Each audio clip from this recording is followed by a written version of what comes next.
Graça e paz, irmãos, tudo bem com vocês? Sejam todos bem-vindos a mais uma aula da Escola Bíblica da Igreja Batista Aliança Eterna. Meu nome é Bárbara Nakashima, eu sou a professora da classe de Estudo Bíblico 1 e, mais uma vez, eu me sinto privilegiada em poder compartilhar com vocês. Lembrando que as nossas aulas, elas já voltaram, elas já estão presenciais, né? Todos os domingos, às 9 horas da manhã. Nós temos uma equipe muito preparada, muito dedicada para receber vocês, para instruir vocês, ensinar vocês, professores excelentes, né? Essa semana mesmo que passou, essa aula foi dada pelo professor Ricardo Matias, né? O Ricardinho, e foi, assim, uma verdadeira bênção. A gente compartilhou várias coisas legais, e hoje aqui a gente está para fazer um resumão, né? Para você que não está podendo frequentar ainda a igreja, ou que ainda, né, não se sente seguro, fique tranquilo que, como eu disse na última aula, a gente vai manter as aulas EADs por um tempo ainda, até que as coisas melhorem, né? E hoje o tema tá aí, nós vamos falar sobre família cristã. E antes disso, obviamente, a gente precisa orar, né, gente? Vamos orar? Senhor, eu entro diante da tua presença e peço que o Senhor esteja à frente desta aula. Ministre, Senhor, nas nossas vidas o teu querer, a tua vontade, que o Senhor possa receber toda a honra, toda a glória, todo o louvor, porque só o Senhor é digno. Pai, que o Senhor nos instrua segundo a tua palavra, nós possamos aprender e aplicar tudo isso, Senhor Deus, dentro das nossas casas, dos nossos lares, onde nós estivermos, Senhor Deus, que nós sejamos sementes de bênção, de unção, de graça, Senhor Deus, para essa geração, para essa sociedade. Em nome de Jesus eu oro e te agradeço. Amém. Ai, gente, deixa eu só... Acho que deu.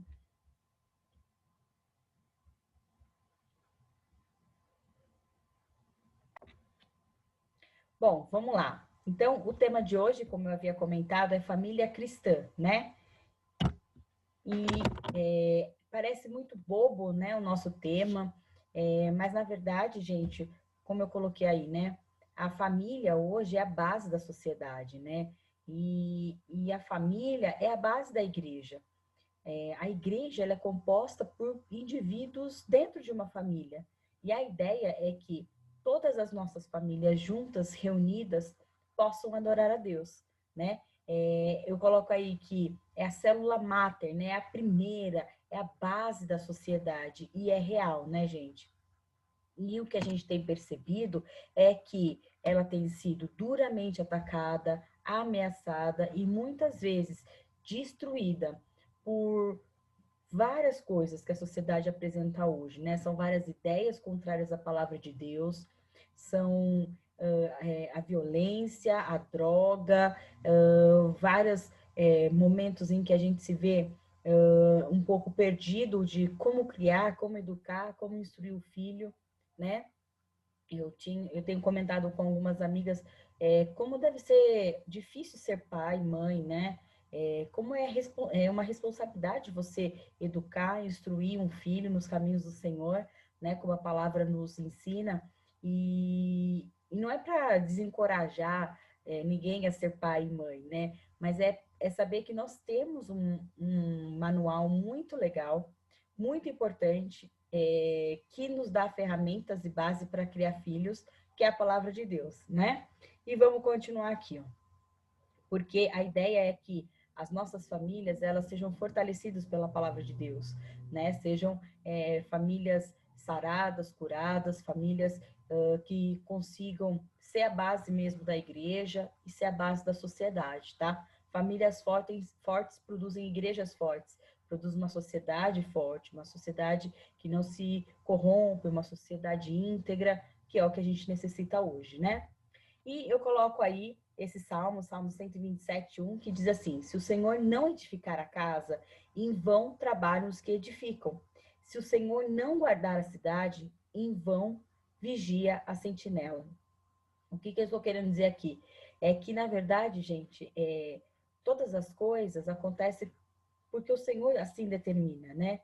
E é importante a gente ter consciência de que a nossa casa, a nossa família, ela é algo ou são formados por indivíduos que o Senhor quer trabalhar, quer mudar, quer transformar, né? E a gente precisa ser canal de bênção, como eu comecei na oração, né? Que a gente possa realmente, onde nós estivermos, fazer a diferença. E principalmente dentro dos nossos lares, que é onde a gente começa todas as coisas, não é verdade? Continuando. Obviamente, nós estamos dentro de uma escola bíblica e a gente sempre, sempre, gente, vai partir do que a palavra de Deus nos diz, né? Como eu comecei lá na aula, né? A nossa sociedade está destruindo, está destruída, está tão deturpada, está tão, como é que eu posso dizer, está tão longe daquilo que é o propósito. Por quê?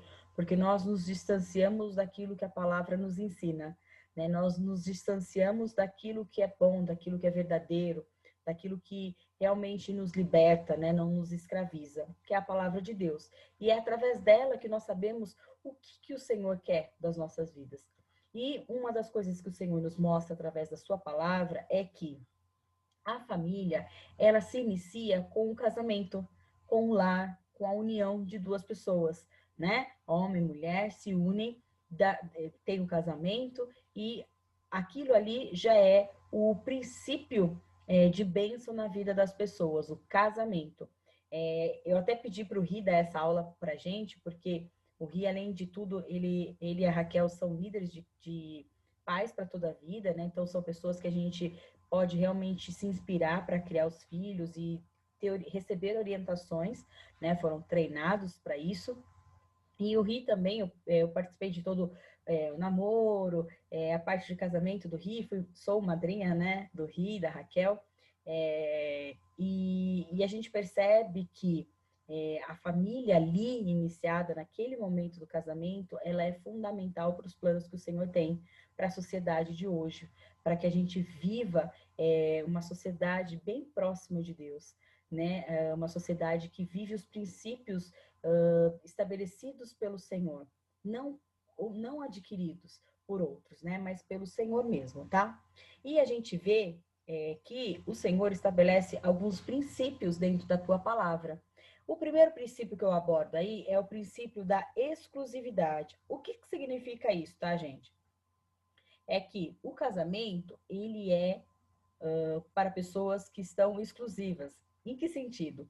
Um homem e uma mulher, o homem para a mulher para o homem, né? Não existe aí um homem para várias mulheres ou uma mulher para vários homens, não existe isso, tá? O princípio do casamento, ele está baseado na exclusividade. Eu estou para o meu marido, assim como o meu marido está para mim.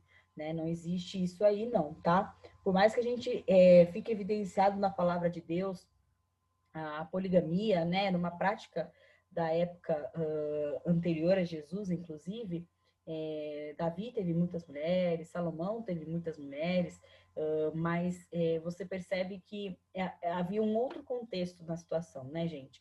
Hoje a gente sabe que casamento é um homem e uma mulher, tá? Além disso, tá, gente? O Senhor, essa questão da exclusividade, ela esbarra nessa questão da poligamia, que o Senhor não aceita, não quer para a gente, e também ela esbarra nas questões do divórcio, né? Que a gente sabe que não é propósito de Deus que as pessoas se separem, né? Por mais que a gente veja muitos casos de separação acontecendo, não só dentro da igreja, mas fora da igreja. Hoje está muito fácil, né? A gente casa, se não der certo, separa. Mas não é algo que o Senhor se agrade, tá? A gente precisa falar isso como servos de Deus, que o divórcio, ele é, não é aceito pelo Senhor, a não ser em casos de traição, e isso a gente já até comentou em algumas aulas passadas aí, a respeito disso, tá? Obviamente que existem pessoas que casam errado, namoram errado, levam essa bagagem de erro para o casamento e acabam se frustrando, né? Acabam gerando mais problemas, mais dificuldades, e isso não é legal, tá bom? Então, é muito importante que a gente viva realmente aquilo que o Senhor tem.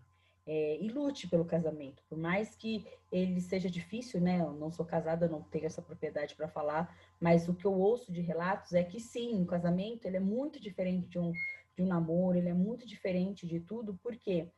Porque são duas pessoas convivendo ali com diferenças, tendo que abrir mão, tendo que aceitar o outro da maneira que tendo que respeitar os limites das pessoas, colocar a sua opinião sem ofender, sem magoar. Então, são muitas questões para se alinhar, né, dentro de um casamento. E nem sempre é fácil, eu imagino que não seja, né? Por mais que o namoro seja uma preparação para o casamento, é ali, naquele momento, que estão os dois, né, homem e mulher, dentro, debaixo do mesmo teto, é que realmente as diferenças acabam se tornando um pouco maiores, aquilo que era só um incômodo passa a realmente ser um problema, enfim. E, além disso, tá, gente, um dos princípios pelo qual se baseia o casamento é a indissolubilidade. O que significa isso, tá, gente? Que quando as pessoas se casam, elas fazem um voto de fidelidade, né? Quando o pastor celebra, ele fala, olha, você promete ser fiel, você se compromete em ser fiel, em, em na alegria, na tristeza, na doença ou na enfermidade, na saúde, né? Faz todos os votos lá. E esse voto, ele não é só simplesmente uma parte do cerimonial do casamento. Ele realmente é um pacto que você firma perante Deus, para com a família, para com aquela comunidade a qual você pertence, né? Temos as testemunhas ali, perante Deus, tá, gente? Não é um pacto firmado somente para o rigor protocolar. É pelo contrário, tá? Ele é feito exatamente para isso, para que as pessoas cumpram os pactos, né? O divórcio, como eu disse, ele é só visto em casos especiais, né? Como eu já disse. Por quê? Porque o Senhor não se agrada disso, tá?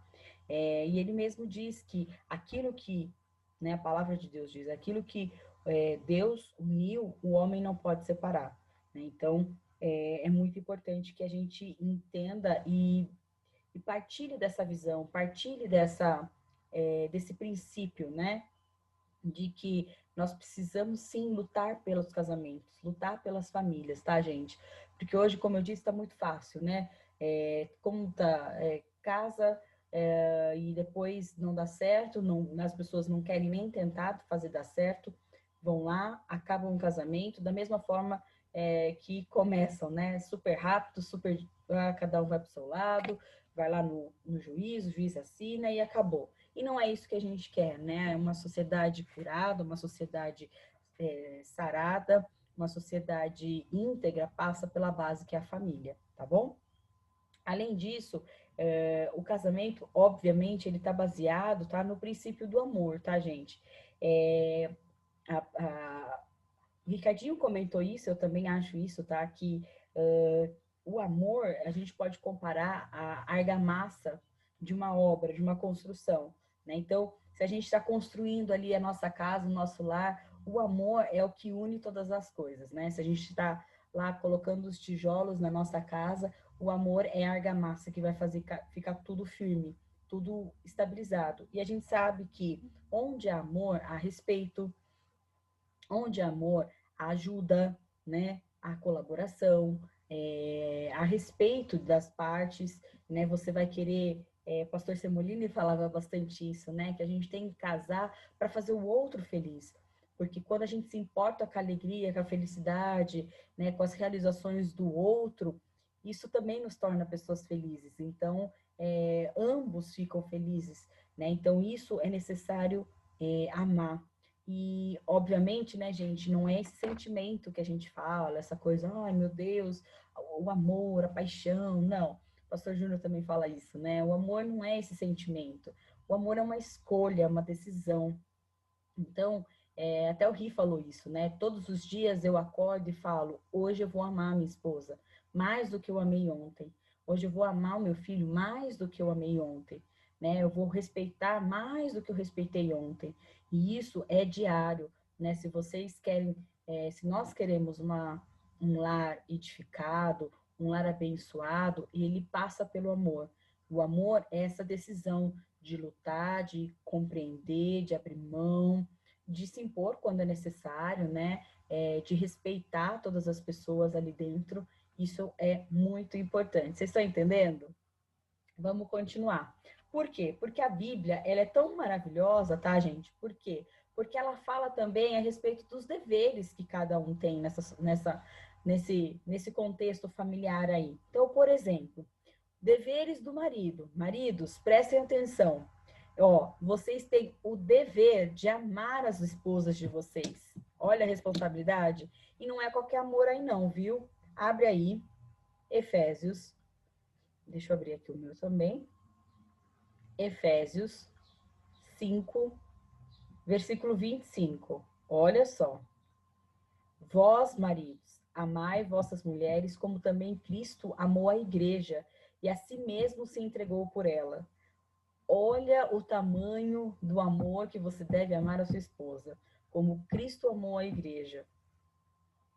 Fica aí pensando se é esse o amor aí que você está amando a sua esposa, tá? Além disso, o Senhor nos propõe, né? O Senhor coloca como um dever do marido, do homem, do chefe, né? Liderar. O que significa isso, tá, gente? É realmente ser o líder da casa. Olha só, Efésios também 5:23. Sobe um pouquinho aí, que diz assim, ó.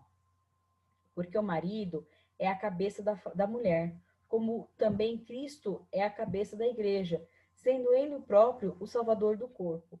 O que a gente está querendo falar é que a cabeça do lar, a cabeça do casamento é o marido. Eu demorei muito tempo para entender isso, nessa posição do homem na sociedade, a posição do homem na construção da família. E eu lembro que na época que eu era adolescente, isso gerava muita polêmica na classe, porque nós queríamos discutir, debater a respeito disso. Era uma verdadeira briga, tá? Mulheres fortes, mulheres de opinião, e os homens também, né? Queriam que essa visão bíblica não é que fosse aceita, fosse engolida por nós, né? E na verdade, o Anderson depois, com muita paciência, muita sabedoria, nas aulas, ele foi explicando para a gente o princípio que daqui a pouquinho eu vou falar para vocês da esposa, que é a submissão. Eu entendi, gente, eu entendi o que é ser submissa, né? A gente vai falar daqui a pouquinho. Além disso, marido, um dos deveres seu, né, uma obrigação sua é suprir e amparar. Suprir, gente, é realmente vou falar que hoje em dia, né, é comum as mulheres trabalharem, as mulheres estão ganhando o mercado de trabalho e a cada dia essa realidade ela é pungente, né, ela está acontecendo, porque os tempos são outros, né, as pessoas, a sociedade mudou, né, a sociedade entende que a mulher é importante também dentro do mercado de trabalho, só que a gente sabe que o papel do homem é suprir, né? O papel do homem é conseguir dar esse suporte, dar essa segurança para a família, para a esposa e para os demais, tá? Então, é muito complicado. Eu sei que é um peso e uma responsabilidade muito grande, principalmente nos dias de hoje. Você fala, olha, você vai ser o responsável pela casa. Mas né? E eu vejo que muitos casamentos acabam sendo frustrados, muitos relacionamentos casamentos, né? Realmente acabam porque o homem não desempenha esse papel aí de suprir, de amparar, de cuidar da casa como deveria, tá bom? E coloquei aí amparar, né, gente? O amparo, ele deve ser total, né? Como a gente colocou ali, né? Ó, marido, você tem que amar a sua esposa do tamanho que Cristo amou a igreja e se entregou por ela. Esse também deve ser o amparo, né? A ponto de realmente estar ali para tudo, ser realmente um auxiliador, mais que auxiliador, né? Realmente um suporte aí para todas as coisas. E claro, né, a gente não pode falar dos deveres do marido sem falar dos deveres da esposa, né? Esposas, prestem atenção que agora o assunto é com vocês, né? Como eu disse, eu demorei muito tempo para entender a submissão, né? A submissão, esse deve ser talvez o primeiro e talvez um dos mais importantes deveres da mulher, a submissão. No sentido, tá, gente? Não, a gente não tem que abaixar a cabeça, aguentar xingamentos, aguentar apanhar, não, pelo contrário, né? Hoje em dia, o homem que tem esse tipo de atitude covarde de bater em mulher, de ter um relacionamento, como a gente diz, abusivo, ele está muito fora dos princípios de Deus, né? Como eu falei, o homem que ama, ele respeita a mulher, né? O homem que supre, ampara, é o homem que está disponível ali a ajudar a sua esposa a sonhar junto, a crescer juntos, né? E só que eu entendi também que não é esse tipo de submissão que o Senhor quer. Essa submissão é um comprometimento com o homem, com a visão, né? Como o líder, como a cabeça. A gente tem trabalhado muito a questão da lealdade na liderança. Eu vejo isso, essa lealdade, esse comprometimento em sonhar junto com o marido, em apostar, em sempre ter uma palavra de ânimo, em não desmerecer o trabalho do marido, mas sempre estar lá, disposta a ajudar, a sonhar junto, a crescer. Né? Porque casamento é isso, né, gente? Pelo menos eu imagino que seja. São duas pessoas querendo crescer, vencer, sonhar junto, né? E tornar todos esses sonhos realidade. E para isso a gente precisa de alguém que nos conduza, que é o marido, é a cabeça, né? Mas precisa também dos outros membros, não que não seja importante. Então, mulher, você precisa desempenhar essa submissão, tá bom? Vamos ler? Efésios 5:22. Hoje vamos ler quase Efésios todo, né, gente? 5, pelo menos. Diz assim, ó, vós mulheres, sujeitai-vos a vossos maridos como ao Senhor, né? Quer dizer, obedeçam realmente, né? Não no sentido dessa submissão cega, sabe, gente? Eu acho que ficou claro a minha posição aqui, né? O Senhor não quer que a gente aceite, que eu falei, né? A violência, enfim. Mas a gente tem que entender que é o Senhor que orienta o nosso marido. Ele é a cabeça e nós precisamos ser submissos a essa vontade. Além disso, né, o Senhor, ele coloca também como um dever da esposa o cuidado do lar, né? Por mais que pareça para a sociedade uma visão um pouco machista, entendam que cuidar do lar, cuidar, lógico, também dos afazeres, mas é cuidar dos filhos, né? É cuidar da comida, é cuidar da estrutura da casa ali. E claro, tá, gente? Não, isso não faz do marido alguém que está ali só para ser servido. Não, né? De comum acordo, aquele que ama, né? Volto a bater nessa tecla, aquele que ama ajuda, né? Então, o Ricardinho mesmo pontuou isso na aula passada, né? Ele falou assim que a Raquel cozinha muito bem, né, gente? A gente sabe aí que a Raquel cozinha muito bem. E ele falou, bom, já que ela cozinha, o que eu posso fazer para ajudar? Eu lavo a louça. Então, cada um tem o seu papel aí, mas óbvio que o cuidado do lar é da esposa. E claro, né, gente? Tudo passa pelo amor. Vocês vão ver que todos aí têm a responsabilidade de amar, tá? Porque o amor é o princípio de todas as coisas, né? A gente sabe que a mulher, né, a esposa, ela precisa amar o marido, ela precisa amar os filhos, ela precisa amar todos, beleza? Estão acompanhando? E claro, os pais, né? Homem e mulher educando um filho. Quais são os deveres? Primeiro, e mais importante, amar. Queridos, amar, como eu disse, né? Ele está em todos os pontos. Por quê? A gente vê, e aí eu realmente não consigo entender de que forma, como que a pessoa consegue, por exemplo, bater no filho, espancar um filho, estuprar um filho, né? Ou, sei lá, vender um filho, enfim.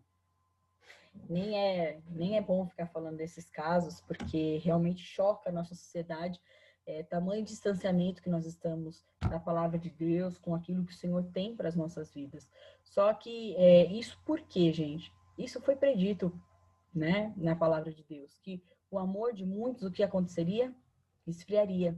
E é o que a gente tem visto, né? Hoje, o amor se tornou uma validade, o amor se tornou qualquer coisa ou qualquer um.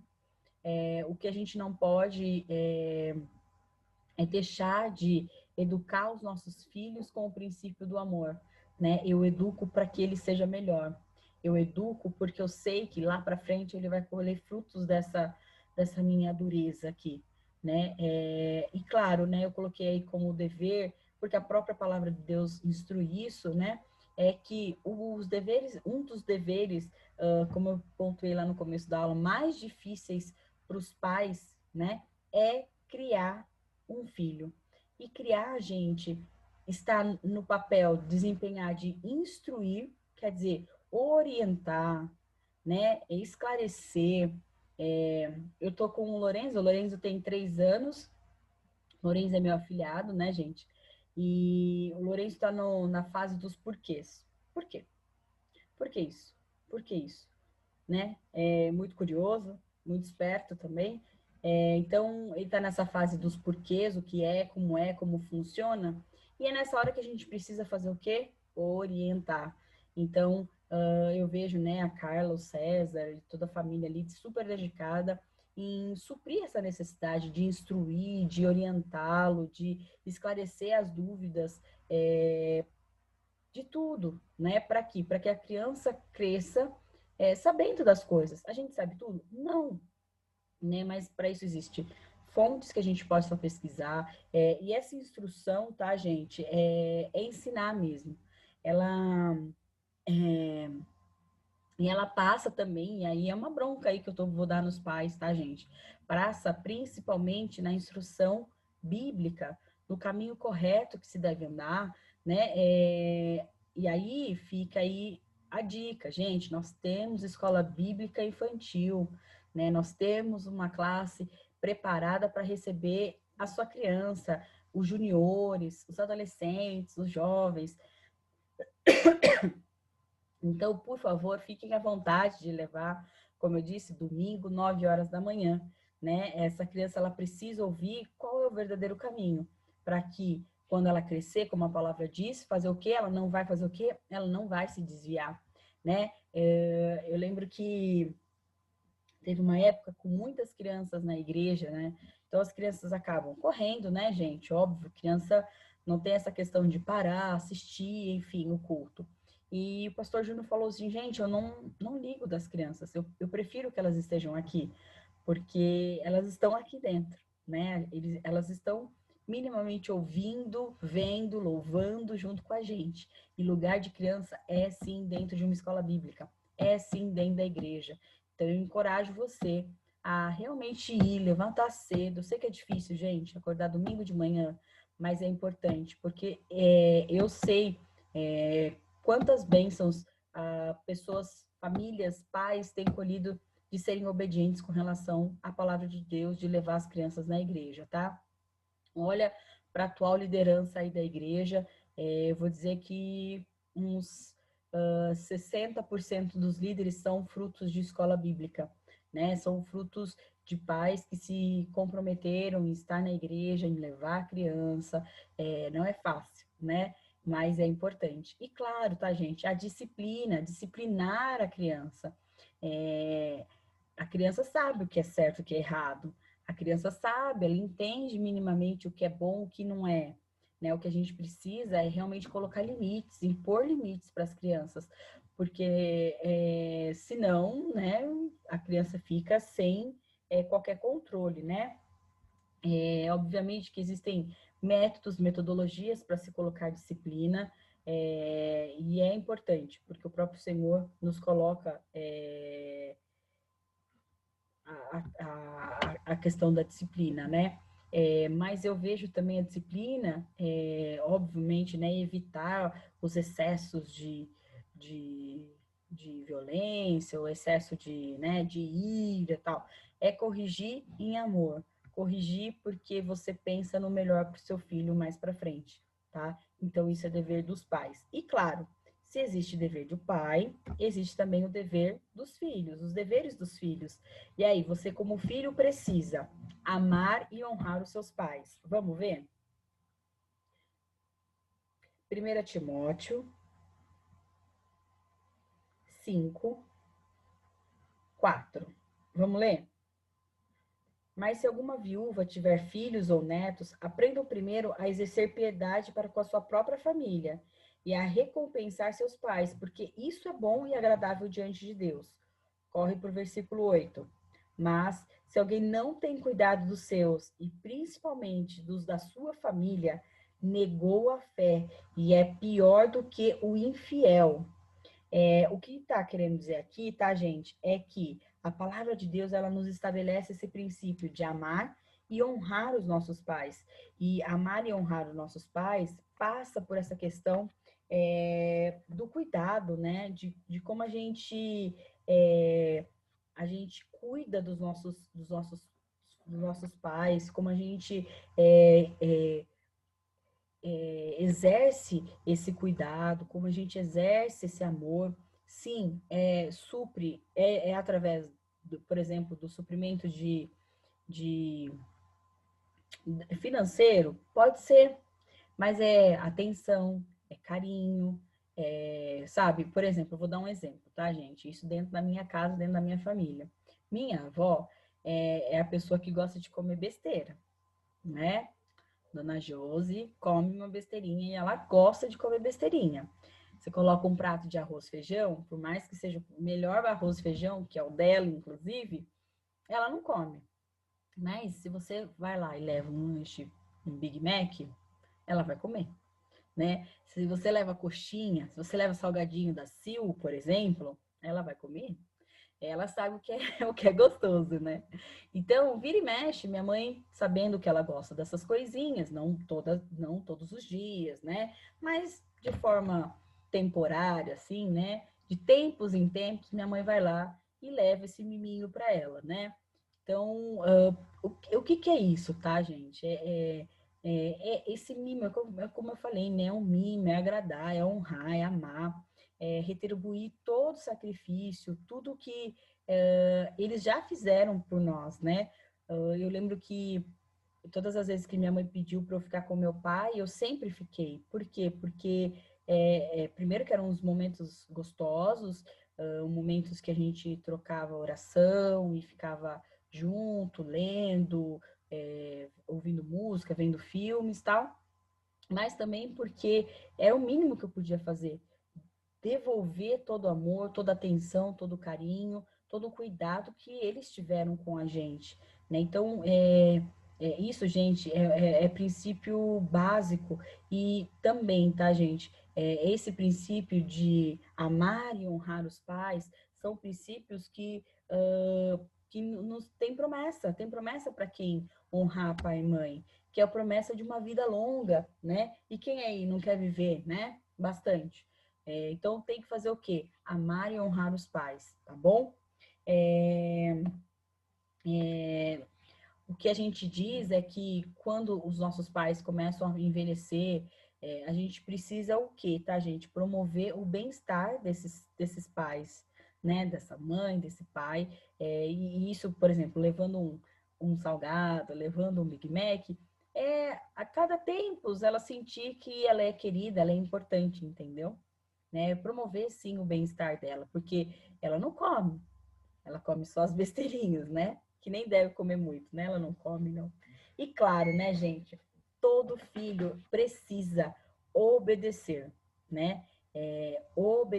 Obediência é um princípio que traz muitas bênçãos, né? E a partir do momento que a gente entende que obedecer é importante, as nossas vidas elas ficam mais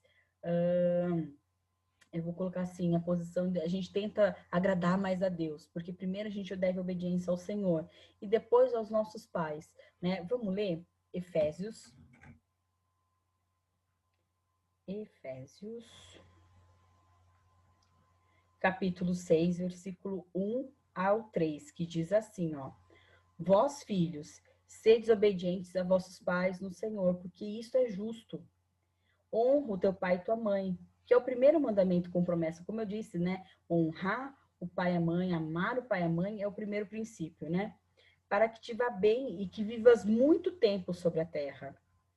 Então, o que, que o Senhor está querendo dizer, né? Paulo exorta a igreja em Éfeso, é que realmente nós precisamos ser obedientes a nossos pais, né? Algumas vezes eu não entendi. Vou contar um caso que aconteceu comigo.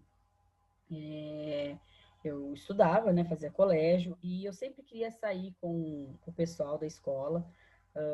Eu tinha muita amizade e tal, e minha mãe nunca deixou, né? Minha mãe nunca deixou. E um dia, por um milagre, eu pedi para ir num show e ela deixou. Por um milagre, ela deixou eu ir nesse show. E eu fiquei toda feliz, toda empolgada, tal. Falei, nossa, que delícia, vou, né, sair com os amigos, tudo bem. E aí, aquele sermão, né, parararará, falando tudo, tudo, gente, né, tudo que você possa imaginar, orientando. Cheguei na porta da balada, entrei. E aí, baixou o juizado. Eu acho que eu tinha 15, tinha que ter 16 anos. E eu não tinha. Aí, minha amiga falou assim, olha, vai pro banheiro, fica lá, que eu te chamo quando o juizado for embora, para você ficar aqui com a gente e assistir o show. Eu falei, tudo bem, né? Beleza, tranquilo, vou fazer isso. Fiquei, gente.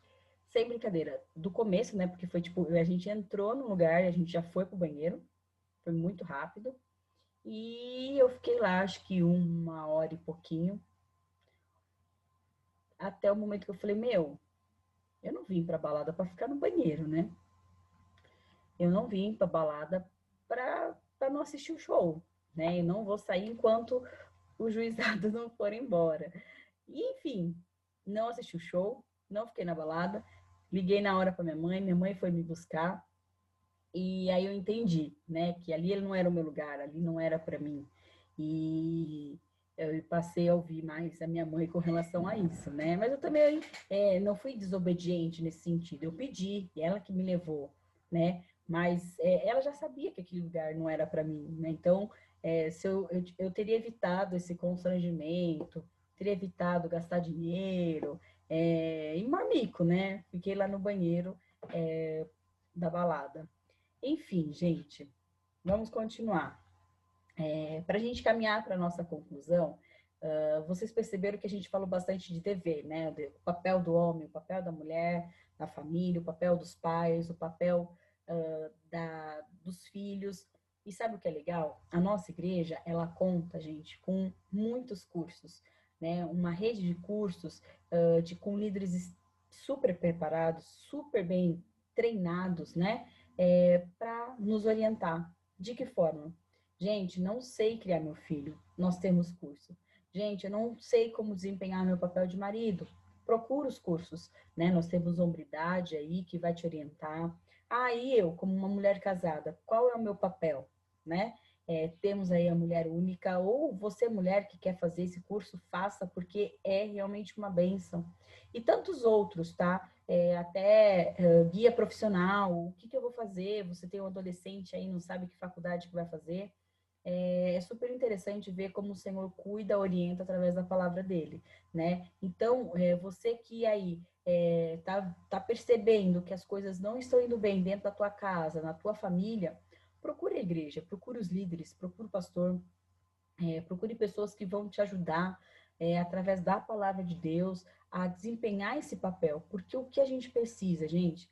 A gente precisa de famílias fortes, famílias saudáveis, famílias que queiram realmente o bem da sociedade, famílias íntegras, né? E a gente sabe que o dever da família é realmente transmitir para a sociedade os valores que nós aprendemos dentro da igreja, né? O princípio cristão. Então, a família, como eu coloco aí, deve ser um grupo de pessoas no altar de Deus. Então, assim, eu sei que eu vou contar testemunho aqui, né? Durante muito tempo, minha mãe orou pelo meu pai, mais de 10 anos aí, orando, e depois meu pai se converteu, e hoje nós temos um lar mais abençoado ainda, porque sempre foi bênção, mas, né, sempre os problemas, né, existiam, mas nós nos tornamos uma família muito mais unida, muito mais abençoada, muito mais próspera, uma família feliz, de pessoas felizes. Então, isso faz toda a diferença. O quê?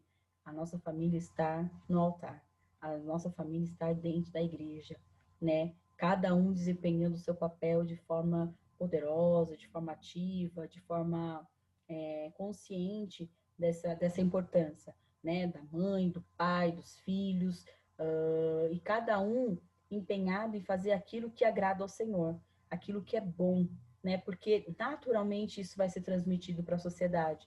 Naturalmente, né, por exemplo, quando a gente via esses movimentos de avivamento que aconteciam na sociedade, naturalmente o Espírito Santo tocava os corações ali e aquilo ia contagiando as pessoas e o bar ia fechando, o bordel ia fechando, sabe assim, aquilo que não era da vontade do Senhor, fechava.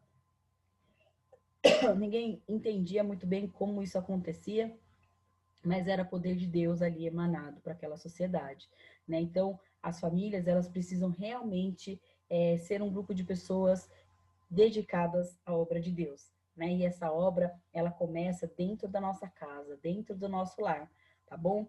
Irmãos, eu espero que vocês tenham gostado, né? Tá aí, desculpa, o meu e-mail.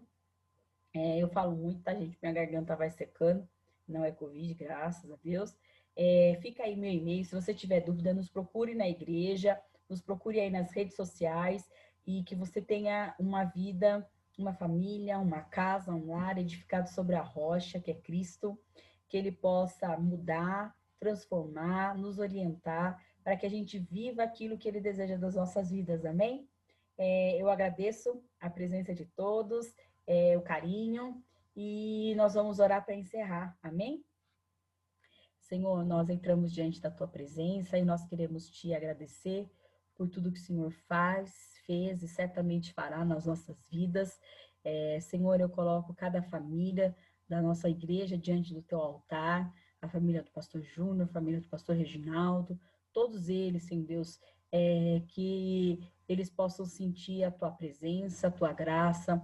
Pai, eu apresento esse pai que necessita de orientação, eu apresento essa mãe que muitas vezes pensa que não vai dar conta de todas as responsabilidades.